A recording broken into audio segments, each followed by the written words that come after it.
So I have compiled a bunch of clips of what the CEO said during his live stream. Lots of valuable information coming out of the CEO's mouth himself. So there's so many things that he talked about. Sub-brand, Deliveries 20,000, MPV, where NIO's selling, ET9 problems, why are EREVs outselling electric vehicles, hi-fi bankruptcy, Li Auto, earnings report, sub-brand, all sorts of stuff. So first, let's go one by one. First one is, what's up with the sub-brand? Why sub-brand? Why do we want to create a sub-brand? Actually, it is like this. That is to say, using the brand of the NIO, it certainly does have a certain price range because our cheapest car is 290,008, right? It's just from 300,000, but you still have a lot of users. Some people's car purchase budget will definitely not so high. Yes, not so high. Then, of course, we hope that our technology can serve more users. So this is why we made this sub-brand.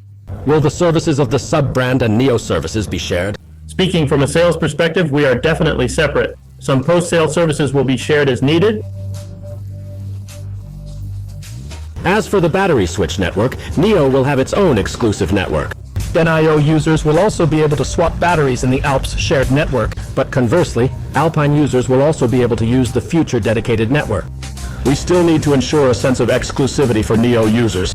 After all, there are almost 500,000 future users now, right? We just have to ensure that the user experience remains balanced. Can you talk about the facelift this time? We have made further upgrades this time. In relation to raising the limit of this car, we have pushed it further. In the future, during the life cycle of this car, we will still have time to develop it.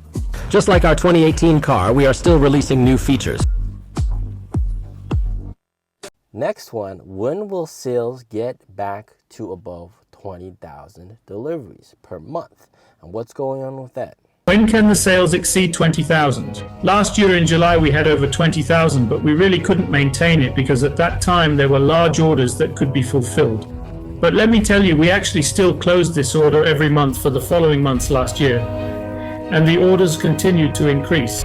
So we are still very confident about reaching this 20,000 sales again. So of course he says they're going to work hard, but no price cuts. So it's just basically going to be the product itself and also marketing and the sales staff pushing out as many orders as they can. We got some information about the MPV 2024 variants of NIO. Some people were unsatisfied with the 2024 variant because it was dubbed the 4-pillow upgrade because the 7 models and above, they were all getting 4 additional pillows, and the EC7, the only thing different is the chip and 4 additional pillows. So quite interesting. Let's hear what he has to say. The MPV that can be changed will certainly exist in the future.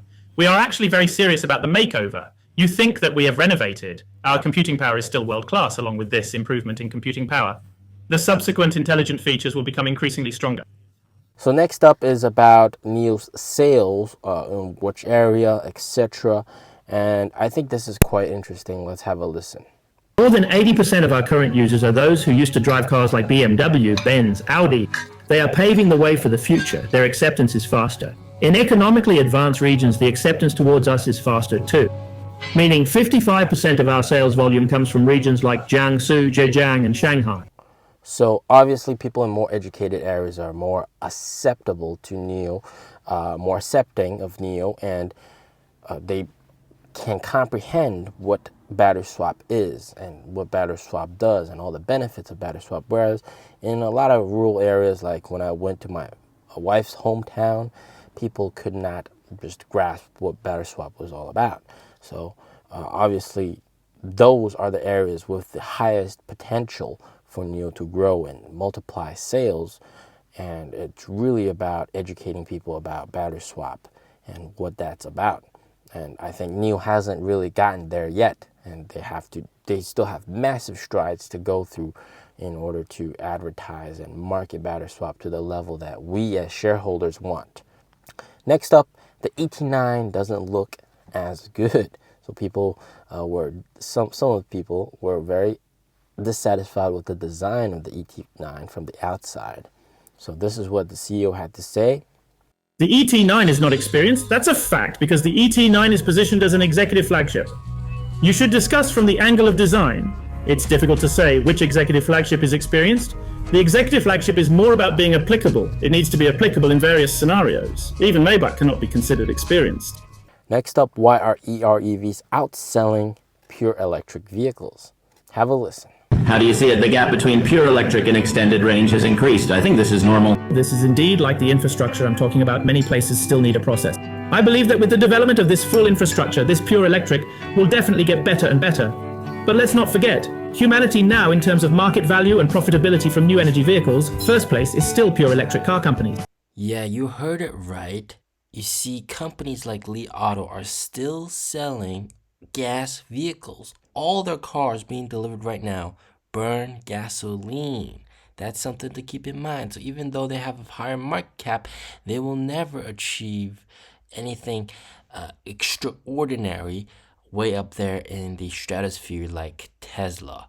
Yep, it all comes down to infrastructure, and right now, I think in general, only NIOs can actually go super far, and because of the autonomous driving and battery swap. And don't forget, Tesla is a pure electric EV company, and they have the highest market cap. So, you know, gasoline will eventually be phased out. Those companies selling cars of gasoline, come on, really, seriously? Next, Hi-Fi bankruptcy, Li Auto sales, Li Auto earnings report, and sub-brand. Let's have a listen. What's the feeling when you see Li Auto's financial report that's so good? Envy. We're also striving to make money as soon as possible. I'm the next Hi-Fi. Well, I really hope Hi-Fi they can make it through.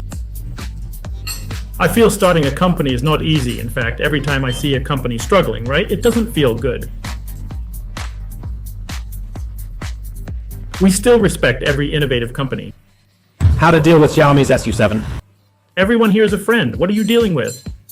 If you don't let me first sue the self-media that took the car, then wouldn't I be uncomfortable early? I can refuse to sell to him, right? There is no rule that says if someone wants to buy my car, I must sell it. Don't scold people. It's okay to scold me. Don't scold our car. Our car is a garbage truck. Your words are incorrect. You say I'm a garbage man. It doesn't matter. When will it go out of business? Oh, I can't answer that. If they don't support us, our lives are meaningless. If they support us, we must live a long life. If you don't see that I'm having a hard time, then you can see it's troublesome. So to give you guys some context, it's about a content creator that was constantly insulting NIO owners, and he said you can insult him, the CEO, criticize him, but don't insult NIO owners. Hope you like this video. Don't forget to subscribe and like. See you in the next one. As always, stay safe, stay healthy. Peace out.